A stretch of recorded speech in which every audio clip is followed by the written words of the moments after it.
আজকে 2 দিন ধরে সারাদিন লাগাতারে বৃষ্টি পড়ে, জানেন একটু থামতি নেই, একটু থামলে আবার পড়ে, একটু থামলে আবার পড়ে। এই দেখেন কেমন বৃষ্টি পড়তেছে। আমার বাচ্চার খানাও নেই আজকে, ওর বাবারও বলছি বাচ্চার খানা নিয়ে আসতে, এখন কেমনে আনবে আমি জানি না। বৃষ্টির সাথে লাল শাক কেমন হবে বলেন?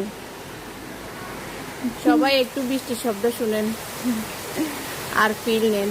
ওই যে আমার আঙ্কেল ছাতা নিয়ে হাঁটতেছে। আর আজকে আমার বাসায় রান্না হবে লাল শাক। এই যে আমার মতো লাল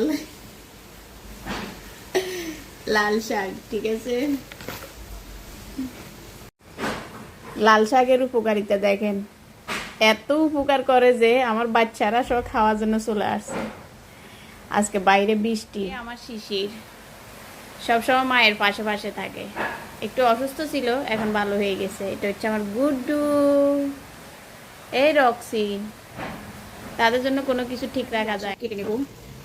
তো এটা তো অনেক বড় হয়ে যাবে ভিডিও, সেই জন্য আমি স্লো মোশন দিয়ে দিছি। বাবা সব নষ্ট করে দিচ্ছ তোমরা, এরকম করে না।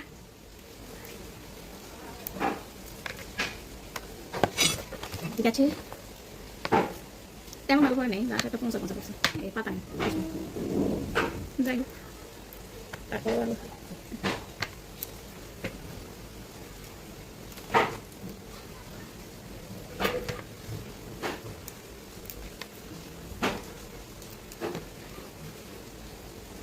তুমি খাবে না, এরকম করেও না। ও বাবা, এইটা খাবে না তুমি। আমি শুধু আগাটা না, গোড়া নেবো না, কারণ গোড়া আমার ভালো লাগে না। পাতাগুলো তো সবাইকে লাল শাকের দাওয়াত রইল, চলে আসবেন খাওয়ার জন্য। বাই, আল্লাহ হাফিজ।